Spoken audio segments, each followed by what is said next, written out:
할렐루야, 우리가 주님을 찬양합니다. 우리의 마음을 들여 하나님을 기쁘게 하는 이 귀한 예배에 오신 것을 환영합니다. 우리 함께 찬양하시겠습니다.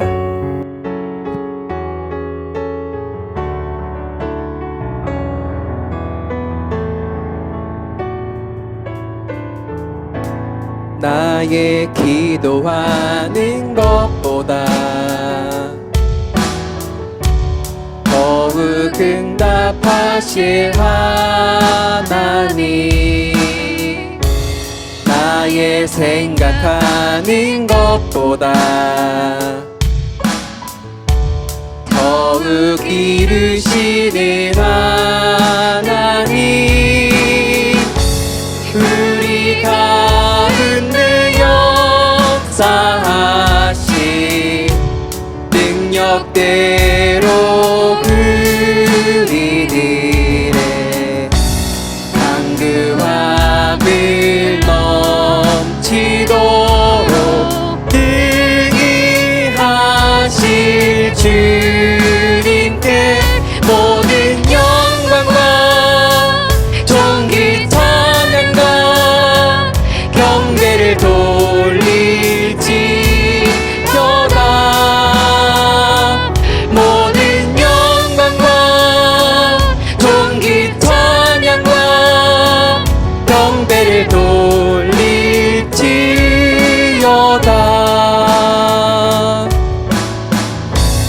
나의 기도하는 것보다 더욱 응답하실 하나님, 나의 생각하는 것보다 더욱 이루시는 하나님, 우리 가운데 역사하신 능력대로 우리들의 간구함을 넘치도록 능히 하실 주, 우리 가운데 역사하신, 우리 가운데 역사하신 능력대로 우리들의 간구함을 넘치도록 능히 하실, 다시 한번 고백합시다. 우리 가운데 역사하신 능력대로 우리들의 간구함을 넘치도록 능히 하실 주님께 모든 영광과 존귀 찬양과 경배를 돌릴지어다. 모든 영광과 존귀 찬양과 경배를 돌릴지어다. 모든 영광과 존귀 찬양과 경배를 돌릴지어다. 모든 영광과 존귀 찬양과 경배를 돌릴지어다.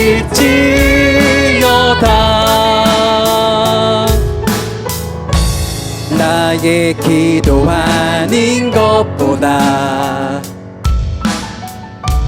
더욱 응답하실 하나님,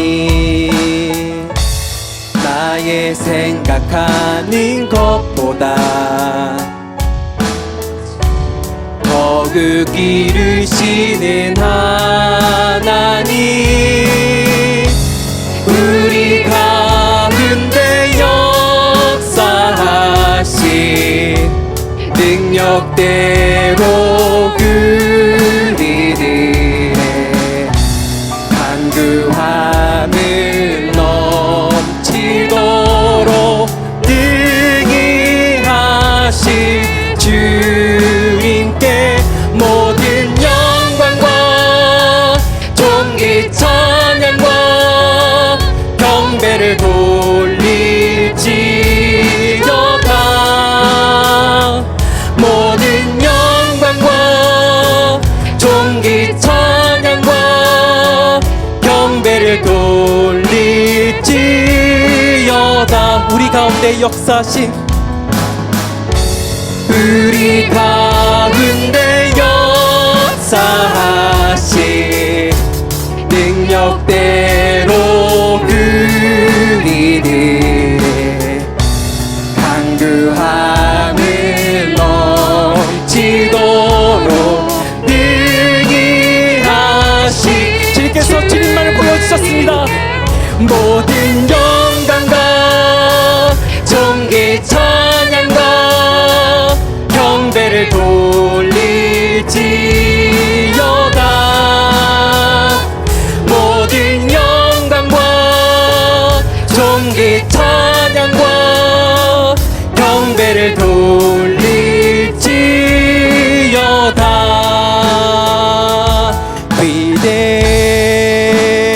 위대하신 주, 찬양의 위대하신 주 모두 알게 되리라. 위대하신 주, 위대하신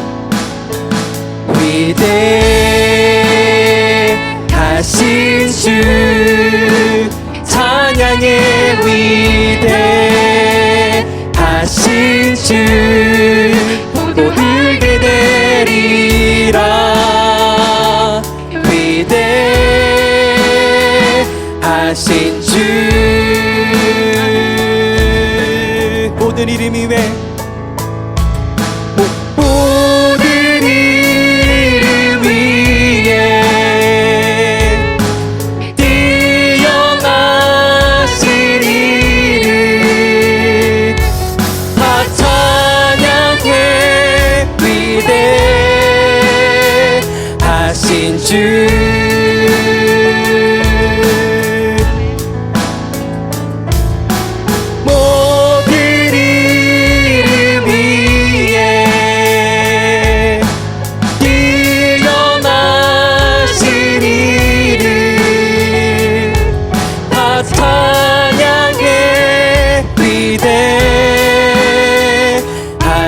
주, 빛나는 왕의 왕, 빛나는 왕의 왕, 영광의 주님, 온 땅 기뻐하라, 온 땅 기뻐하라. 황제의 옷 입고 어둠을 물리쳐 저 원수는 떠내, 저 원수는 떠내. 위대하신 주, 찬양의 위대하신 주 모두 알게 되리라. 위대하신 주, 모든 이름 위에 모든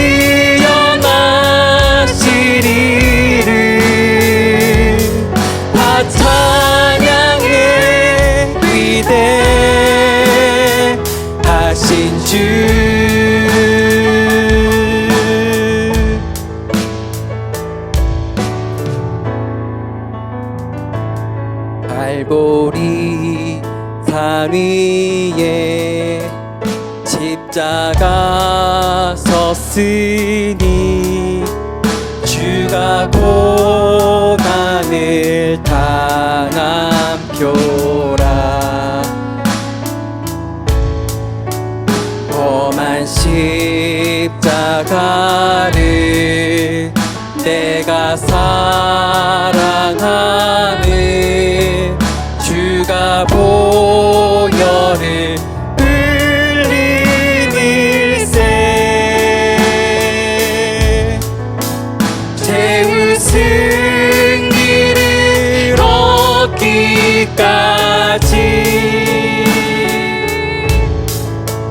주의 십자가 사랑하리.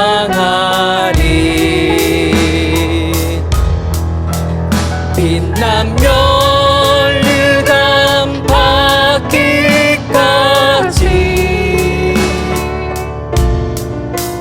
험한 십자가 붙들겠네.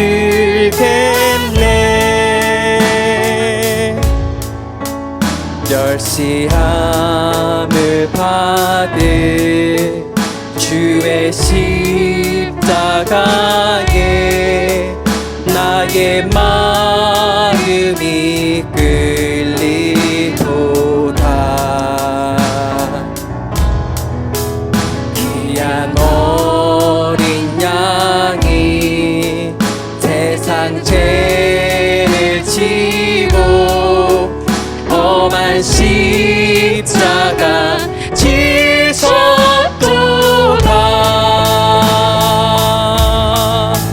최후 승리를 얻기까지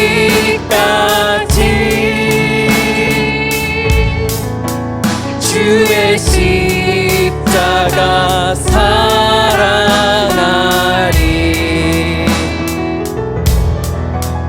빛난 면류관 받기까지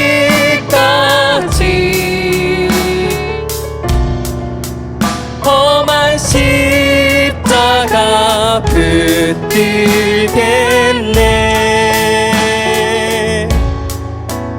험한 십자가에 주가 흘린 피를 믿는 마음으로 바라보니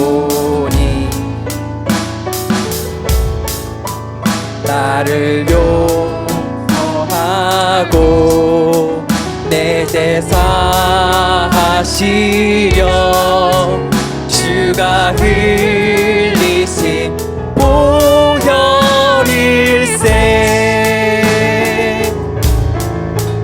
최후 승리를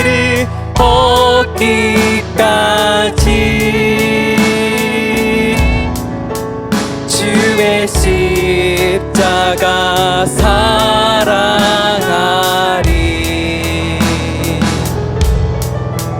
빛난 면류관 받기까지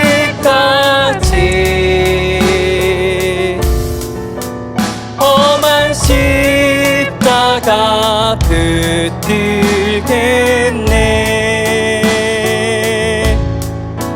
주가 예비하신 나의 본향 집에 나를 부르실 그날까지 험한 십자가를 항상 달게 지고 내가 죽도록 충성하리.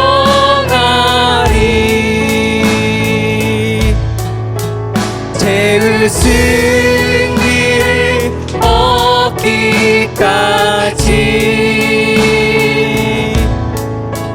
주의 십자가 사랑하리.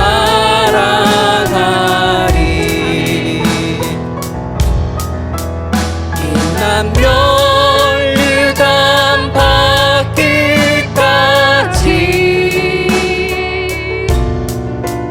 험한 십자가 붙들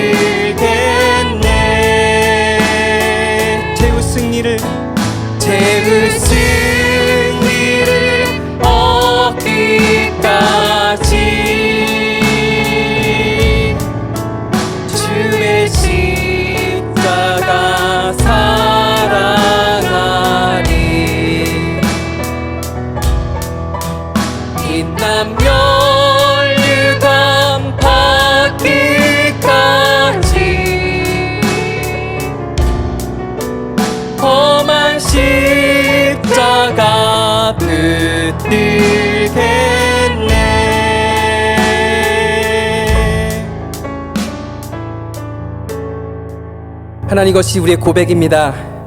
이 고백을 받으신 주님 사랑합니다. 감사합니다. 주님 다시 오실 때까지 주님께서 주시는 그 사명을 끝까지 감당하는 우리 되게 하여 주옵시고, 오늘 드려지는 예배 가운데 우리의 삶을 드리고 예수로 죽고 예수로 살아가는 그리스도인 오늘도 거듭 살아가게 하여 주옵소서. 감사합니다. 예수님 이름으로 기도합니다. 아멘. 오늘 교회에 오신 여러분들을 또한 우리 가정에서 예배를 드리는 우리 모든 우리 가족분 여러분들을 우리 주님의 이름으로 우리 환영하고 우리 축복합니다. 우리가 이 코비드 때문에 서로 같이 만나서 악수하거나 잘 못하지만 저희들이 잘하는 거 있잖아요. 좌우 앞에 계신 분들 향해서 마음과 사랑의 하트를 보내주시면서 같이 한번 인사 한번 나누겠습니다. 좌우 앞에 계신 분들 같이 자연스럽게 하트를 한번 날려주세요.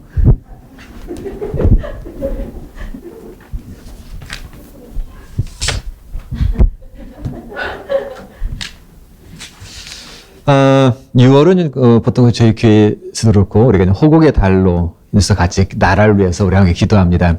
특별히 우리 한국 또 캐나다의 지도를 위해서 기도하는데, 우리 한국을 향해서도 들려오는 여러 소식들, 또 북한과의 관계라든가 여러 소식들이 들려올 때마다 우리 마음을 또 아프게 합니다. 또한 역시 캐나다에서도 중국과의 관계라도 여러 가지 문제로 인해서 야기될 때, 그리고 또 캐나다의 어떤 경제 상황을 생각할 때 또 우리 여러 가지로 염려와 걱정을 갖게 됩니다. 특히 이를 위해서도 우리가 지도자들 위해서 우리 같이 더 또 기도하는 저희들이 되기를 원합니다.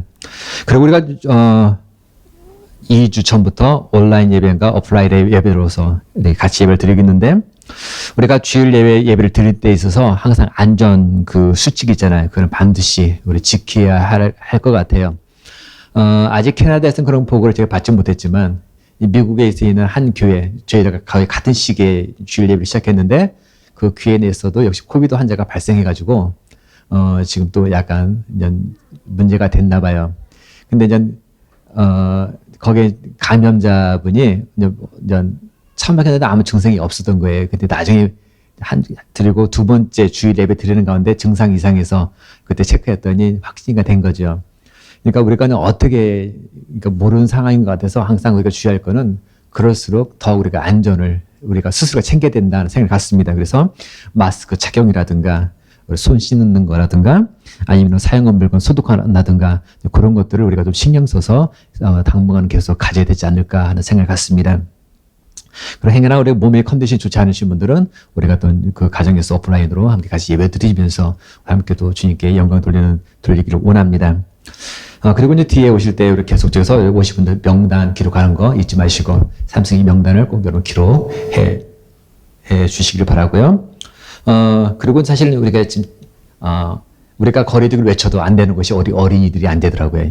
그러니까 지금 그 저쪽 유어방에서 하나로 예전과 동일하게 지금 같이 있는데, 사실 이런 그 가급적이면은 부모와 함께 아이들이 데리고서 예배를 드리도록 지금 권장하고 있고, 그런 또 아이들은 이게 거리두기 잘 안 되니까 그 가급적이면은 썬데이 스쿨이나 그런 걸 안 하고 있는데, 지금도 저 방에서 너무 신나게 하나 붙어준 아이들 교제하고 있어요. 그래서 보면은 기도하죠. 건강하기를. 그래서 약간 우리가 특히 아이들도 가급적이면 부모가 같이 하는 거 좋지 않을까 하는 생각도 같습니다. 그러면 다음 주일, 7월 첫째 주일입니다. 그때 우리 아영이의 헌화식을 우리 계획하고 있습니다. 저기 무더기 딱 앉아있는 우리 아영이의 헌화식, 우리 다음 주에 가질 계획인데, 또 이를 위해서 여러분 함께 같이 또 기도하시면서 그 다음 주 헌화식이 또 주님 안에서 기뻐하는 모습, 또 부모님 아는 신앙의 고백 위에 이 땅에서 잘 이룰 수 있도록 여러분들께서 함께 해주시기를 바랍니다. 그리고 우리 여러분의 우리 교회에서의 공동 기도 제목 4가지를 또 주부에 실어놨습니다. 기도하실 때 이 제목을 위해서 함께 같이 또 기도해 주시기를 바랍니다. 우리 이 시간에 우리 찬송가 같이 부르시면서 우리 주님을 찬양할 수 있습니다. 찬송가 438장입니다. 내 영혼이 은총 입어 중한 죄짐 벗고보니 슬픔 많은 이 세상도 천국으로 화하도다. 할렐루야 찬양하세. 내 모든 죄 사함 받고 주 예수와 동행하니 그 어디나 하늘나라 높을 굴 뱉기 전에 멀리 뵈던 하늘나라 내 맘속에 이루어지니 날로 날로 가깝도다 할렐루야 찬양하세 내 모든 죄 사함 받고 주 예수와 동행하니 그 어디나 하늘나라 높은 산이 거친 들이 초막이나 궁궐이나 내 주 예수 모신 것이 그 어디나 하늘난 할렐루야 찬양하세 내 모든 죄 사함 받고 주 예수와 동행하니 그 어디나 하늘나라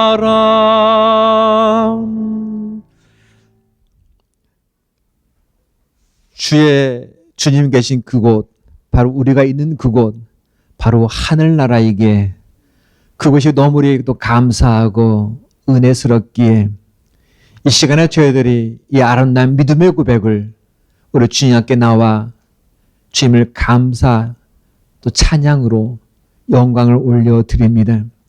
주의 자녀들인 귀한 예배 위에 우리 주님 함께 하시고 이 귀한 시간들을 흠명해 주시되 이 땅에서의 저희들의 삶이 주의 보시기에 기뻐하시며 흠이 없는 아름다운 모습으로 늘 주님과 동행하는 복된 삶이 되어지기를 원합니다. 특별히 주님 바라고 원할 것은 우리의 고국, 우리 한국을 주님 기억하시되 북한과의 관계, 여러 정치적인 이슈들 또는 그로 인해서 힘들어하고 아파하는 주의 백성들의 그 울부짖음 주님께서 그 모든 것들을 주께서 함께 하시되 역사를 주관하시고 다스리시는 주님께서 우리 한국의 남북의 분열됨을 주님께서 함께 하셔서 그것을 통해서 우리들의 아픔들이 해결되어지게 하시고 하나로 온전해지는 가운데 북한 땅에서 주님을 마음껏 찬양하고 살아가는 가족 형제의 사랑을 정을 나눌 수 있는 귀한 은혜가 속히 임하기를 원합니다. 우리의 힘으로는 할 수가 없습니다. 오직 주님만이 개입하셔서 이 모든 문제를 주관해 주셔야만 합니다. 아버지 하나님, 그 모든 문제를 함께 하시되 서로가 헐뜯고 비난하는 일들이 더 이상 일어나는 것이 아니라 아름다운 사랑의 그 화목 가운데 거할 수 있는 귀한 은혜를 허락하여 주시옵소서. 또한 이 땅 캐나다도 함께 하시되 위정자들에게 함께 하시고 현재 복잡한 여러 상황들 지혜롭게 주님께서 원하시는 방향으로 잘 이끌고 나가기를 원합니다. 아버지님, 이를 위해서 더욱더 기도하게 하시되 특별히 소수에 속하는 믿는 사람들의 그 아름다운 부르심을 통해서 이 땅에 다시 한번 그리스도의 푸른 계절이 임재하는 놀란 은혜가 있기를 원합니다. 성령님이 이 민족에게 임하셔서 이 캐나다를 통해서 전 세계의 믿음의 깃발로 든든히 설 수 있도록 축복하여 주시옵소서. 또한 코비드로 인해서 힘들어하는 모든 사람들, 또는 두려워하는 속에서 살아가는 우리 모든 이들, 더 이상 이 모든 것들이 힘듦이 없도록 하루 속에 이 모든 것으로 참된 안정을 누릴 수 있도록 함께 하시되 이 기회를 통해서 우리가 여호와 하나님의 깊은 사랑의 손을 우리가 깨닫게 하시고 주님의 뜻을 우리가 사모하며 간구할 수 있는 저희들이 되어지기를 원합니다. 또 우리 시간 함께 주의 말씀을 대하기를 원합니다. 주님 말씀 가운데 임재하시는 여호와 하나님의 놀라운 그 사랑의 뜻을 우리가 보게 하시고 깨닫게 하시고 은혜가 되게 하시며 아름다운 감사의 고백이 되어지게 하여 주옵소서. 처음부터 끝까지 주님의 이름만이 드높여지기를 원합니다. 감사하며 이름으로 기도하였습니다. 아멘.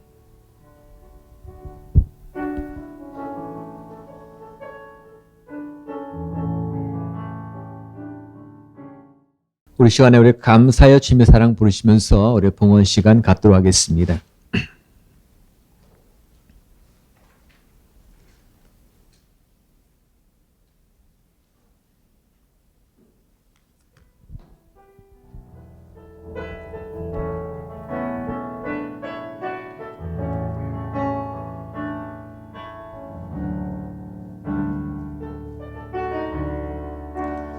감사해요 주님의 사랑 감사해요 주님의 은혜 목소리 높여 주님을 영원히 찬양해요 나의 전부이신 나의 주님. 하나님, 우리의 전부이시고 우리의 모든 것 되신 여호와 하나님의 크신 은혜와 사랑에 너무 감사해서 우리 입술을 벌려 주님께 감사의 고백을 올려드리고 또 우리의 몸을 들여 우리의 마음을 들여 우리 시간을 들여 감사의 고백을 올려드립니다. 또한 더불어 주님께서 우리 허락하신 또한 귀한 물질을 통해서 이 아름다움의 그 놀란 은혜를 주님께 올려드립니다. 이 모든 것도 좀 함께 하시고 허명해 주시되 이 땅에 살아가면서 부족함이 없도록 또 주님께서 부어주시고 흔들어 채워주시되 남음을 통해서 여호와 하나님의 원하신 선한 뜻을 신실히 사용하는 주님의 귀한 자녀를 되어지기를 원합니다. 동방의 최고로 욥을 축복하시며 세워졌던 것처럼 사랑한 믿음의 자녀들 또한 주님께서 가장 아름다움과 풍성함으로 채워주셔서 여호와 하나님의 선하심을 늘 증거하게 하시고 찬양하며 그 가운데 늘 기쁨으로 주님께 나아가는 신실한 믿음의 사람, 믿음의 가족, 믿음의 지체들이 되어지기를 원합니다. 그 가운데 10의 1을 드리는 귀한 손길이 있습니다.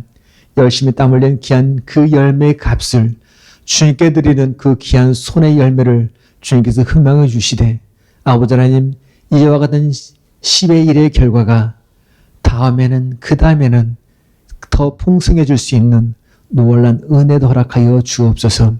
또한 드려진 모든 것 주님의 나라와 영광을 위해서 지혜롭게 잘 사용하고 관리하는 청지기의 놀란 사명 저희 잘 감당할 수 있도록 우리에게 지혜로움을 허락하옵소서. 감사드리며 예수님 이름으로 기도합니다. 아멘. 네, 우리 하나님 말씀 우리 보시겠습니다. 하나님 말씀은 창세기입니다. 창세기 우리 30장입니다. 우리 같이 한 목소리로 말씀을 보시겠습니다.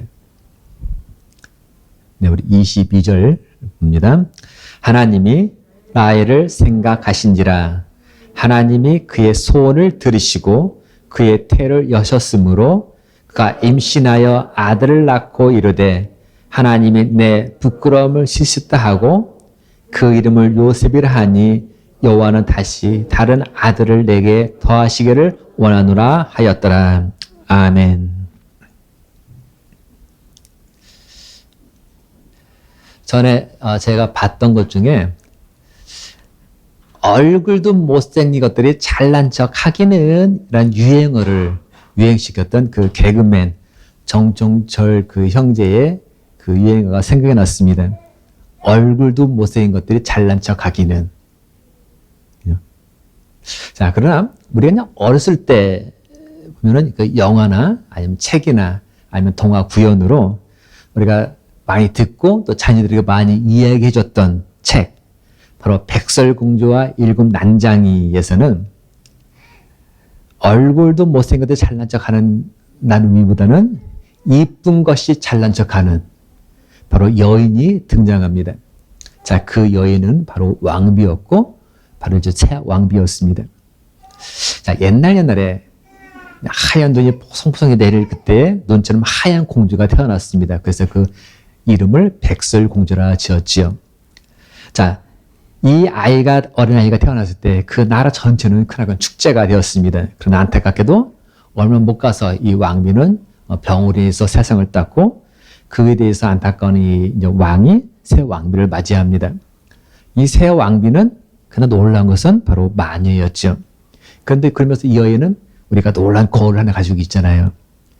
말하는 대로 정직하게 말하는 거울입니다. 거울아 거울아, 세상에서 가장 아름다운 사람은 누구니? 이 세상에서 가장 아름다운 사람은 바로 왕비님이십니다.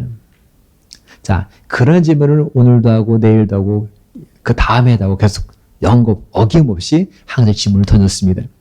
자, 그러던 어느 날입니다. 거울아 거울아, 이 세상에서 가장 아름다운 사람은 누구니? 이 세상에서 가장 아름다운 사람은 백설공주이십니다. 자, 백설공주가 그냥 아기였다가 점점 자라면서 점점 그 외모가 더 예쁘게 이제 성장한 거죠. 자, 결국 왕비보다 이 백설공주 더 아름답다라고 말한 순간 이때부터 이 화가 난 그 왕비는 백설공주를 죽이기 위한 온갖 술수를 씁니다. 뭐냐, 뒷이야기가 나중에 최종적으로는 독사가를 통해서 죽었다가 누구죠? 누가 왔더라? 왕자가 와서 뽀뽀하고 살아났잖아요. 그죠? 자, 어떻게 그렇게 막을 내리는데, 자, 이 사건의 전말의 결론은 뭡니까? 전말은 외모에 관련된 어떤 시기, 질투에서 그게 비롯된다는 거지. 외모에서. 내가 제일 예뻐야 한다. 그 생각이 발단이 되었습니다. 이 세상에서 가장 아름다운 사람은 왕비님이십니다. 라는 그 답이, 이 세상에서 가장 아름다운 사람은 바로 백설공주이십니다. 바로 마법 거울의 이 말 한마디가 커다란 큰 폭풍을 불러일으켰습니다. 사실 왕비는 누가 뭐라고 해도 이 세상에서 가장 아름다운 여인이면 틀림이 없었습니다. 비록 순이가 첫째였다가 백설공주 다음으로 물러났을지라도 바로 이 왕비의 아름다움은 분명했습니다.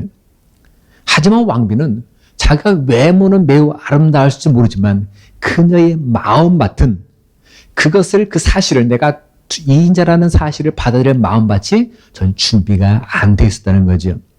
한마디로 아름다운 내면을 가지지 못하고 바로 아름다운 것 대신에 추악하고 더러운 시기와 질투심으로 가득 찬 사람, 바로 그 사람이 왕비였습니다. 하지만 백설공주는 외모도 그렇고 내면도 그렇고 매우 아름다움을 뽐내고 있었습니다. 바로 일곱 난장이와 나중에 어울리는 그 관계를 보더라도 둘의 관계는 바로 매우 아름다운 것들을 보게 됩니다. 이것을 보면 외모가, 얼굴이 예쁘다고 해서 왕비처럼 마음도 무조건 예쁜 것은 아니더라. 그렇다고 해서 얼굴이 예쁘다고 해서 백설공주처럼 아이고 예쁜 것들은 다 저래라가 아니라 마음밭도 예쁜 사람이 있더라는 얘기입니다. 자, 저희 귀에서 가장 예쁜 사람이 누구일까요? 저희 귀에서. 만일 이 시간에 왕비가 쓰던 거울이 있어요. 그래서 거울 보고 물어봅니다. 거울아 거울아, 이 세상에서 누가 가장 예쁜이라고 묻는다면은 바로 거울이 누구라라고 대답할까요? 기지연수 형제 누구라 대답할까요?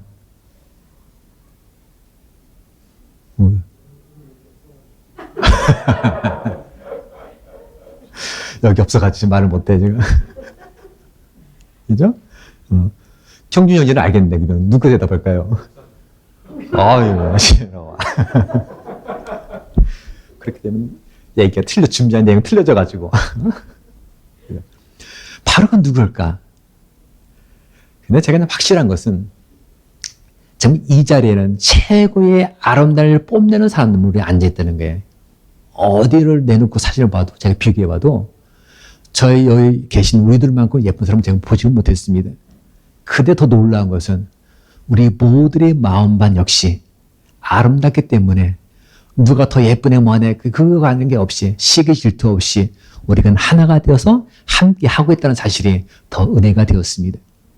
자, 오늘의 본문에는 태어날 때보다 아름다움을 소유한, 그래서 특히 한 남자로부터 사랑과 관심을 독차지한 여인이 등장합니다. 그 여인의 이름은 바로 라헬입니다. 이 라헬은 누구입니까? 우리 지난주에 레아에 대해 생각해 봤습니다. 레아. 바로 레아의 친동생이 이 라헬입니다. 이 라헬은 언니 레아와 함께 한 남편, 바로 야곱에 대해서 많은 갈등을 이야기했던 사람이 이게 됐습니다. 야곱은 라헬을 보자마자 첫눈에 반합니다. 그리고 라헬을 어깨에서 14년 동안 무부수로 일하면서 땀을 흘린 것을 이 여인은 알았습니다. 또한 4명의 아내, 레아와 레아의 시녀, 라헬과 라헬의 시녀, 4명 가운데 야곱이 제일 마음에 두고 가까이 했던 사람, 그 사람이 바로 본인, 라헬은 자신이라는 것을 이 여인은 알고 있었습니다. 근데 성경은 라헬이 어떤 사람이냐라는 것에 대해서 바로 그의 인격, 성품에 대해서 성경에 언급은 없습니다. 단지 그녀의 외모만 언급하고 있습니다. 아름답더라라고 기록만 되어 있습니다. 자, 그 사실만 보더라도 정말 이 여인이 아름답긴 했었나 보다. 정말 아름다웠나 보다. 우리는 그렇게 이해할 수가 있다는 거죠. 하지만 만약 태어날 때부터 지니고 있는 그 외모의 그 아름다움이 그녀의 내면까지도 아름다웠다면 더 완벽한 조건은 없었을 텐데 라헬은 그렇지 못했다는 사실이 안타깝기만 합니다. 라헬의 외모는 모든 사람들, 특히 그 야곱의 눈에는 뿅 하고 갈 정도로, 첫눈에 갈 정도로 그렇게 아름다움을 제했지만은 실제 그녀가 보여준 삶의 모습을 보면은 모든 사람들 눈에는 그것이 그렇게 보이지가 않았다는 것, 그것이 너무 안타까울 뿐입니다. 아브라함 카이프라는 사람이 그 아름다움에 대해서 이렇게 이야기를 했습니다. 2가지 종류의 아름다움이 있습니다. 하나님께서 태어날 때 주신 꽃처럼 아름답지만 나중에 시들어 버리는 아름다움이 있습니다. 바로 외모의 아름다움입니다. 그러나 동시에 하나님이 은혜로 말미암아 거듭날 때 시간이 지나면 지날수록 하나님과 더욱더 아름답게 성숙해져가는 그 미가 있습니다. 바로 내면의 미입니다. 그런 아름다움은 결코 사라지지 않고 영원히 피어있다. 바로 카이프라는 분이 그렇게 얘기를 했습니다. 우리가 이제 공원에 가거나 길을 걷다 보면 요즘 아름다운 꽃들이 정말 질비하게 펴있는 걸 보곤 합니다. 저도 가끔 동네 주변에 있는 그 너서리 꽃을 보기 위해서 가곤 합니다. 지금 그런데 가면은 아름다운 다양한 꽃들이 활짝 펴있는 것을 우리가 보곤 하지요. 편안한 마음으로 방문해서 이 꽃 저 꽃 보면서 여러 꽃들을 보곤 합니다. 물론 꽃을 산다 안 사가 아니라 그냥 그곳에 가면 다양한 꽃들이 있으니까 꼭 우리 집 정원에 있는 것 같은 편한 마음으로 가서 보는 거, 그것도 하나의 또 즐거움이기도 합니다. 자, 그렇게 꽃을 감상한 이후에 나중에 또 차후에 다시 방문해보면은 전에 보았던 꽃들이 눈에 보이지 않습니다. 다른 꽃으로 대지되어 있습니다. 아니면 설마 있다 할지라도 그렇게 화려했던 꽃들이 시들시들 꽃을 지어가고 있는 것을 보곤 합니다. 분명 꽃은 태어날 때부터 아름다움을 발산하며 피어납니다. 하지만 그 아름다움은 시간이 지날수록 어쩌면 시들어버리고 끝내는 막을 내리게 되더란 얘기예요. 자, 그런 사람이 누구였냐면 오늘 본문을 보니까 라헬이라는 사람이었습니다. 외적인 용모 아름답지만 그 내면적으로는 우리들에게 실망을 안겨준, 별로 닮고 싶지가 않아라고 그런 결론을 안겨준 사람, 바로 라헬이었습니다. 자, 그녀의 라헬을 조금 한번 더 들어가서 살펴보면 첫 번째로 라헬은 감사의 마음도 없었고 누구를 동정하려는 그 마음도 갖지 않았습니다. 분명한 것, 라헬은 자신의 언니 레아보다 특권을 누리고 있었다는 것을 부인 못합니다. 또한 남편 야곱이 언니 레아보다는 자신을 더 사랑하고 있다는 것, 이 본인 스스로는 알았습니다. 또한 자신을 얻기 위해서 야곱이 7년, 14년 동안 열심히 일했다는 것도 알고 있었습니다. 또한 자기 대신 신혼방으로 들어와서 첫 밤을 보낸 그 언니를 보고 그 다음날 씩씩거리며 화가 나 있던 바로 야곱, 그 야곱이 자기 아비 라반에게 들어가 따지고 대들었던 그 장면을 이 여인은 기억하고 있었습니다. 또 우연히 지나가다 자기를 마주치면 얼굴이 빨개져서 부끄러워서 머리를 숙이던 그 표정의 소유자 바로 야곱을 이 여인은 알고 있었습니다. 자신에게는 자녀가 없을지라도 있고 없고가 문제가 아니라 그냥 자기를 사랑하고 자신에 푹 빠져 있는 바로 남편의 심정을 누군가 말을 안 해주더라도 이 여인은 이미 알고 있었습니다. 이렇게 언니 레아보다 자신을 사랑하고 자신을 생각하는 야곱의 손길이 있었지만, 그래서 자녀를 갖지 못한 것 외에는 언니 레아와 자기를 비교할 때 손색 하나 없는 상하게 있었지만, 라헬은 자녀가 없다는 것 외에 그 자찬에만에 자신의 모든 것들이 집착이 되어서 레아, 바로 자기 언니의 행복을 매우 시기한 사람, 바로 그 사람이 이 라헬이었습니다.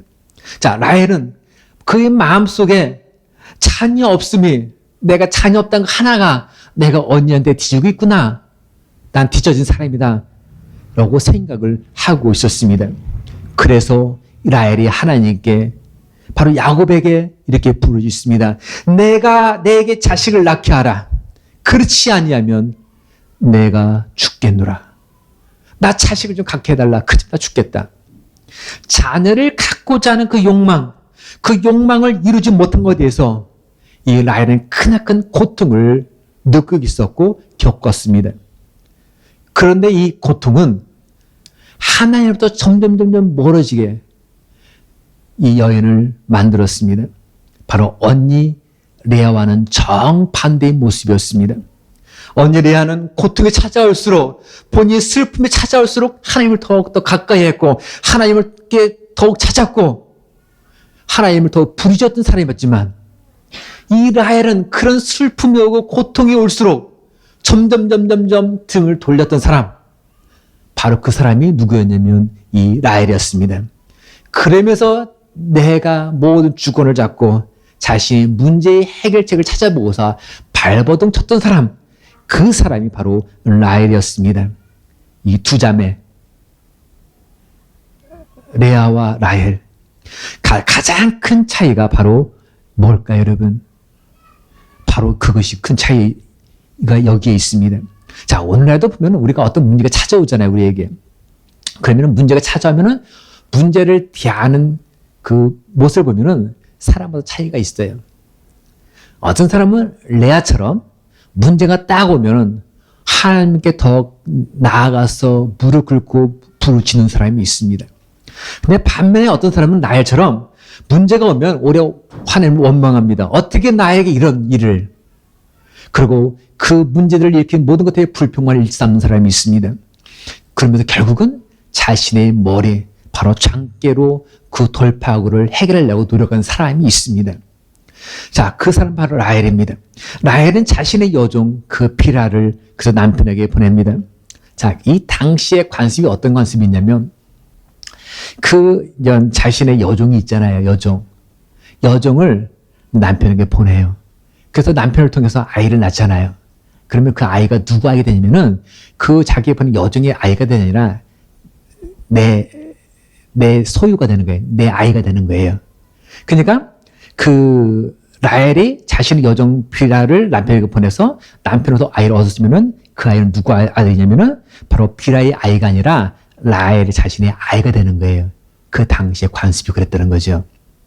자, 이것을 알고 있는 이 라헬이 장깨를 쓰는 거예요. 문제 해결책. 자신이 자신이 없으니까 해결책 쓰는 거예요. 자, 그렇게 해서 자녀 누구를 얻으면 단이란 사람을 얻었습니다. 단, 하나님께서 내게 공정하게 해주셨다라는 의미입니다. 전혀 불공평했어요. 근데 이제는 아이를 얻었으니까 공정해졌다는 거죠. 그래서 단이라 이름 줍니다. 자, 한번 여러분들에게 이런 질문을 한번 던지고 싶어요. 자, 여러분들께 있어서 자녀란 무언가요? 자녀란. 저는 2017년도에 이제 그 전라도 광주가 있잖아요. 광주광역시. 거기에서 자녀 교육 세미나를 열었는데, 자, 거기에 참여한 부모들에게 이런 질문을 던졌습니다. 나에게 있어서 자녀란 땡땡땡이다. 나에게 있어서 자녀란 땡땡땡이다. 자, 이랬더니 거기에서 이제 나왔던 다양한 표현들이 여기에 있습니다. 나에게서 자녀란 기다림의 열매다. 나에게서 자녀란 거울이다. 행복감이다. 뭐 떨림이다. 뭐 이런 표현도 있었고, 또 재밌는 거는 나에게서 자녀란 애물단지다. 나에게서 자녀란 부담이다. 나에게서 자녀는 바로 내 거야. 나에게서 자녀는 걱정이야. 뭐 이런 표현들이 있다 그래요. 자, 여러분들은 어떠합니까? 만약 여러분들께서 나에게서 자녀는 무엇이다 라고 여러분 정의를 내리시겠습니까? 다음 주에 저희 일요일이냐 아영이 헌화실 갔습니다. 자, 제가 한번 우리 태연 형제 한번 묻고 싶어요. 자, 아영이는 땡땡땡이다. 뭡니까? 너무 끌면 안 돼, 이거는. 빨리 나와야 돼요. 큰 기쁨이다. 그죠? 그런가? 그죠? 큰 기쁨이다. 자, 왜 큰 기쁨이라고 고백할까? 자, 사실은 우리 자녀가 누굽니까? 바로 이거는 무엇과도 바꿀 수 없는 거예요. 그죠? 자신의 생명까지 바꿀 수 있는 걸 바꾸자는 것이 자녀 아닙니까? 그러니까 뭐가 바꿀 수 없는 귀한 하나님의 선물이 자녀예요. 그래서 주님을 향한 부모의 신앙, 부모의 그 믿음 위에서 하나님의 뜻대로 내가 그 자녀를 양육하겠다. 바로 그래서 행하시는 것이 헌화식 아닙니까? 자, 그렇지 않다면은 우리가 헌화식 가질 이유가 없겠지요. 아마 우리 아영이 아빠도 마찬가지라 생각합니다. 나에는 큰 기쁨이다. 맞아요. 그러니까 우리가 헌화식을 갖는 거죠. 자, 하지만 이 라헬에게 있어서의 자녀는 뭘까? 라헬에게 자녀는 뭐였을 것 같아요, 여러분? 천녀 문맥을 볼 때 라헬에게서의 자녀는 한마디로 그냥 레아와의 경쟁이었습니다. 경쟁. 자, 하나 못 가진 것, 그게 뭡니까? 자녀가 없다는 거예요. 바로 하나 못 가진 것, 자녀가 없는 것, 그것까지 완벽하게 소유하고 싶은 욕망, 그 생각, 바로 그 자체뿐이었습니다. 자, 그러한 것이 그 라헬의 여종 비라가 둘째 아들 납달리를 낳았을 때 그제 확 더 뚜렷하게 표현됩니다. 내가 언니와 크게 경쟁하여 이겼다라는 의미의 납달리. 이 라헬은 바로 자녀를 언니와 경쟁해서 이겼다. 바로 경쟁 대상으로 생각해서 내가 승리했다는 성취감으로 그는 이해를 했다는 얘기입니다. 사실 저희들 가운데 우리 자녀를 가만히 저 친구는 있는데 나는 없네. 마이 그 브라더, 마이 시스터는 있는데 나는 없네. 안 되겠다. 그래서 내가 가져야지. 내가 저 친구를 이기기 위해서, 나의 브라더, 내 시스터를 이기기 위해서 난 자녀를 가져야지. 그런 이유로 자녀를 가지신 분들은 아무도 없을 겁니다. 내가 누구 보니까 걔는 자녀가 3명이네. 억울해. 난 더 낳아야지. 그렇게 낳은 사람 아무도 없다는 얘기예요. 하지만 이 라헬은 그렇지 않았습니다.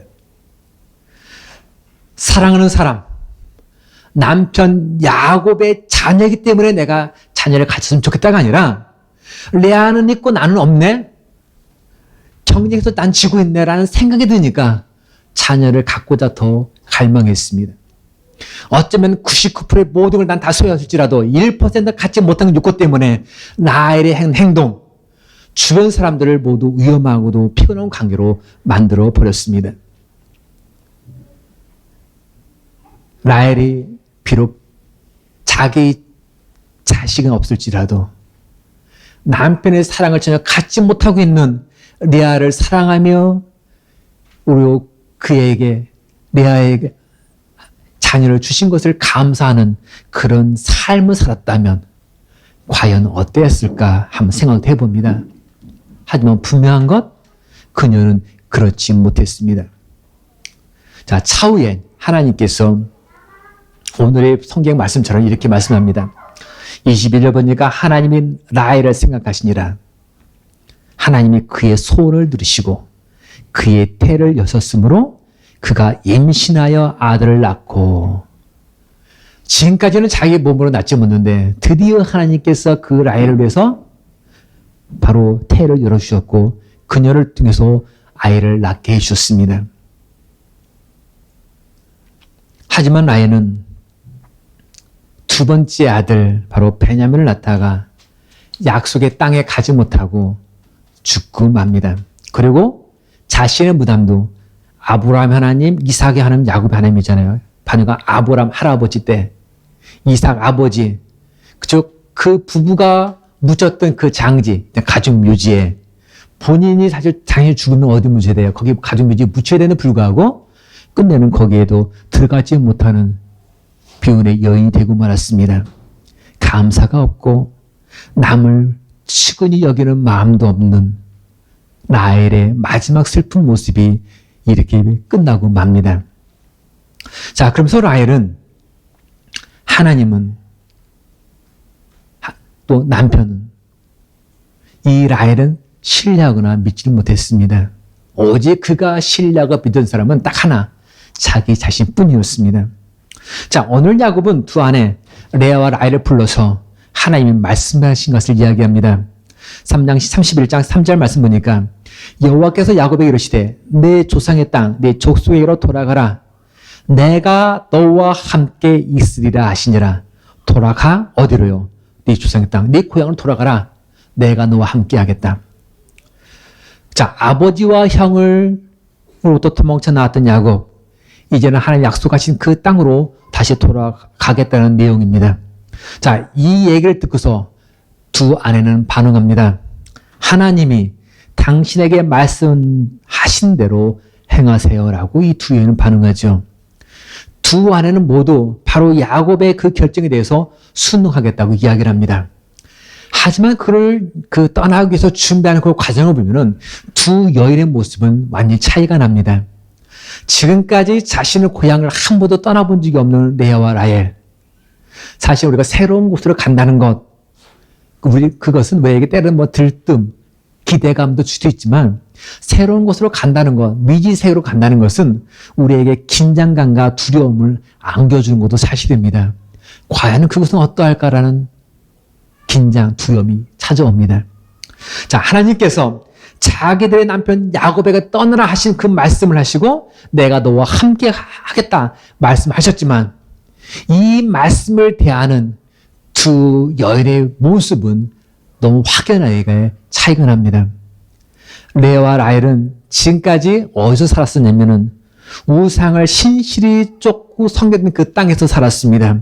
또한 그 우상을 신실히 섬기던 그 지역에서 교육을 받으며 그 문화권에서 자란 사람이 이 여인이었습니다.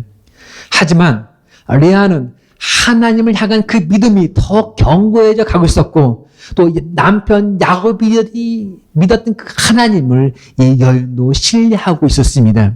그렇기 때문에 하나님이 하신 약속 나도 믿고 또한 하나님 말씀에 난 순종해야지라고 결심했던 사람, 그리고 지금까지 내가 지내와 보니까 하나님부터 받은 은혜에 대해서 경험한 것들, 체험한 것이 너무 크고 놀라웠던 사실들을 알았기에 하나님이 약속하신 대로 미지 세계로 가지만 그것이 또 하나의 축복의 틀이라는 것을 믿었던 사람, 바로 그것이 레아였습니다. 하지만 이에 반해서 라헬은 어떠합니까? 하나님이 하신 그 약속의 이 여인에게서는 어떤 보장도 안겨주지 못했습니다. 야곱과 수십 년 동안 함께 가족 생활을, 결혼 생활을 했지만은 그 자체가 라헬을 하나님께로 데려주지 못했다는 거예요. 부부가 같이 결혼 생활을 같이 할지라도 모두가 다 동일하게 하나님을 찾고 섬기는 건 아니라는 얘기예요. 남편의 끔찍한 사랑도 라헬에게 있어서는 바로 하나님을 확실하게 알가는데 아무런 도움이 되지 못했다는 이야기입니다. 지금까지 가만히 보면 그들은 안정감 속에서 자신의 터위에 생활했습니다. 근데 그것이 갑자기 흔들리기 시작하는 거죠. 환경이, 문화와 경제와 이 모든 것들이 흔들리기 시작합니다.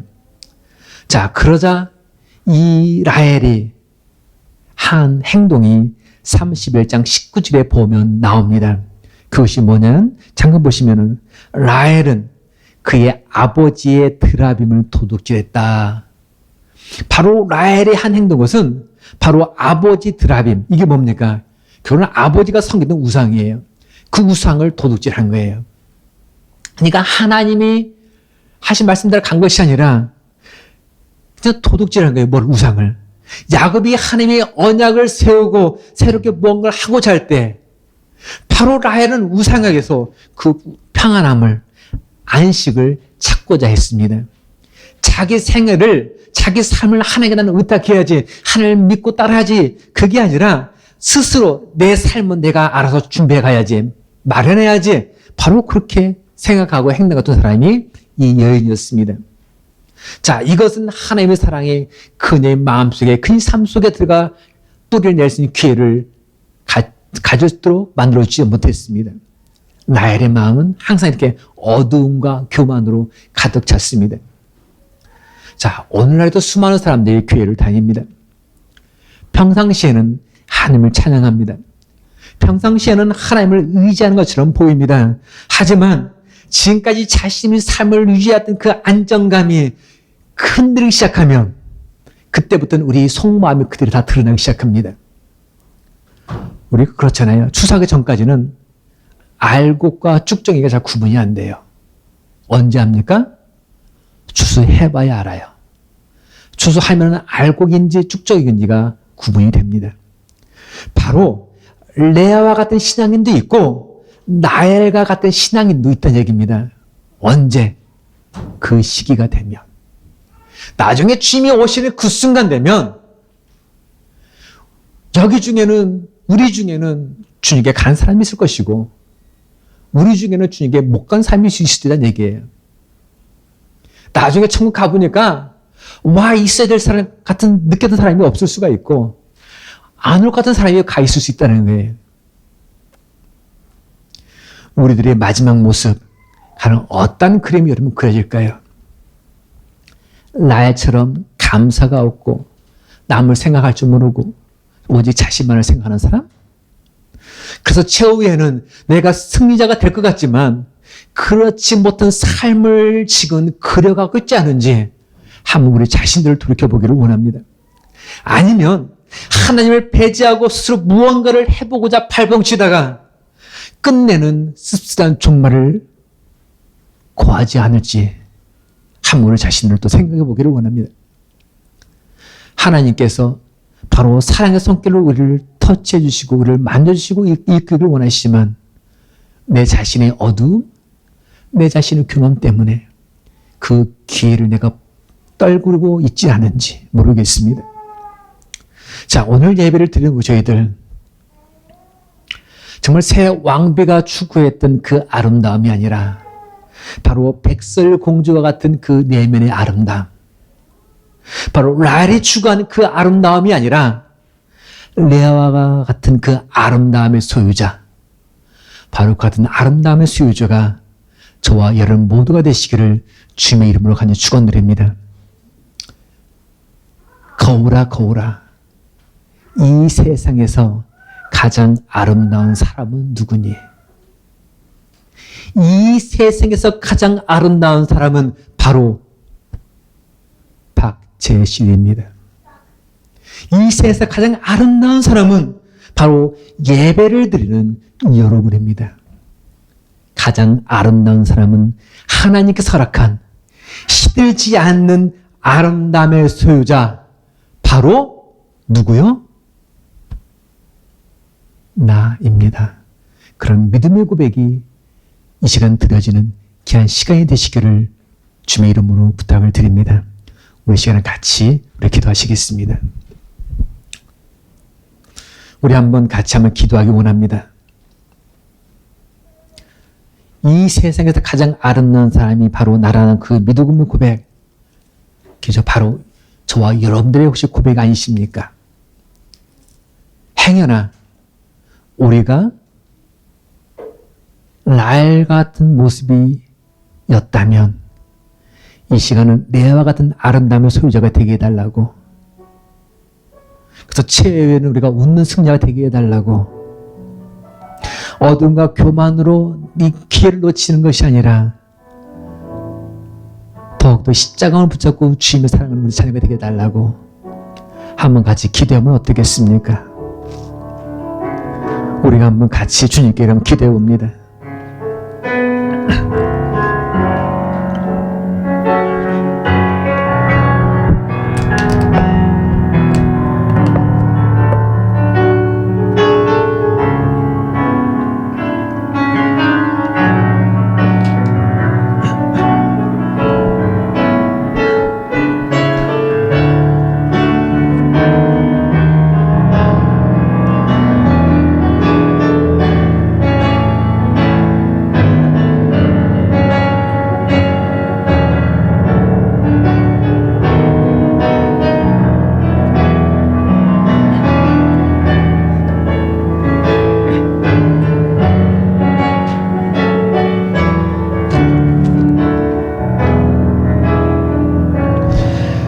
우리 시간에 일어나셔서 우리 여기에 모인 우리의 사랑받는 주의 자녀라는 믿음의 고백을 우리 같이 한번 주님께 올려드리겠습니다.